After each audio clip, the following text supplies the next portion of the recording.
உண்மையிலே ஒரு செல்வாக்கான லீடர்னு வச்சுக்க எடப்பாடி தொட்டுக்க மாட்டார். கரெக்டாக? அவரும் பொலிட்டிஷியன் தானே, யோசிப்பார்ல. எதுக்கு ஒரு மாவட்டத்தை இழக்கணும், எதுக்கு 2 தொகுதியை இழக்கணும்னா அதை யோசிப்பார். இப்போ வேலுமணி அவர்கள்லாம் செல்வாக்கா இருக்காரு, அவர் என்ன யோசிப்பார் நீக்கிறதுக்கு? இந்த மாதிரி சூழல் எழலை. ஆனால் நீ சொன்னது நல்ல பாயிண்ட்டு. இந்த ஜூனியரில் வந்துருந்துச்சே ஒரு அதிகாரமயமாக உருவாயிருக்கிறாருன்ட்டு. அப்படியா அதிகாரமயம் உருவாரியா நீ? நீக்க முடியுமா? தங்கமணி நீக்க முடியுமா? 2 மாவட்டம் போச்சு. அண்ணன் கேபி முனுசாமி நீக்க முடியுமா? மதுரையில் 2-3 தலைவர்கள் இருக்காங்க. ஆர்வி உதயகுமார், செல்லூர் ராஜு, ராஜன் செல்லப்பா. நீக்க முடியுமா? தினகரன், பன்னீர்செல்வம் போன்றோருக்கு சாதி பின்புலம் இருக்கிறது. செங்கோட்டையனுக்கு என்ன இருக்குது? அதிமுகவை பொறுத்த வரைக்கும் இப்போ ரொம்ப பவர்ஃபுல்லாகவும் பெரும்பான்மையான ஜாதியாக இருக்கிறது கவுண்டர் ஜாதி தான். எக்ஸாக்ட்லி.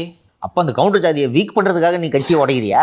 நினைப்பாங்களா மாட்டாங்களா? கேட்டேன் ஊரில், என்னங்க அண்ணன் இப்படி பண்ணிட்டார், இப்படி தான் சொல்கிறாங்க எல்லாம் வருத்தப்பட்டு. இருந்தாலும் ஒரு பண்ணிடக்கூடாது, ரொம்ப வருத்தமாக இருக்குது. அப்போ வெறுப்பாங்க அவரை.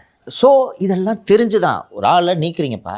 அதோட காஸ்ட் பெனிஃபிட்டை ஒர்க் அவுட் பண்ணாமல் ஒரு லீடர் ஒரு முடிவு எடுத்தாருன்னா ஒரு லீடரே கிடையாது.